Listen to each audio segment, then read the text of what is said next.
Коми параллельно стартовали два события федерального уровня в области образования. Это конкурс «Учитель здоровья России» и Всероссийский форум по здоровьесбережению. В конкурсе, а он проходит в 10-й раз, участвуют 35 педагогов разных уровней. Они показывают свой опыт работы по формированию здоровьесбережения и здоровьесберегающего поведения детей. Коми представляет учитель гимназии Воркуты. В этом году состязания проходят в онлайн-режиме. На мой взгляд, здоровье-сбережение – это прежде всего это эмоциональное состояние ученика, который хочет идти в школу, он хочет там учиться, и он с радостью идет домой после школы.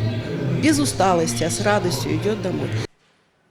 Воспитание культуры здорового образа жизни детей и молодежи в системе образования, выявление инновационных идей, современных образовательных технологий, методик и подходов – вот основные цели конкурса. Уверена, что это очень хорошая площадка для наших и педагогов, и сотрудников системы образования, чтобы обменяться опытом.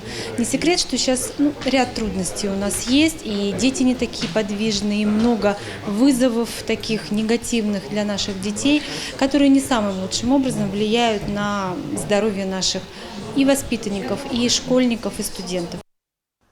Основной площадкой Всероссийского форума по здоровьесбережению в этом году также выступает наша республика. Он в очном формате. Дистанционно в Институте развития образования Коми организовали и пленарные заседания. Оба события проходят под эгидой Министерства просвещения Российской Федерации и поддержки Госдумы.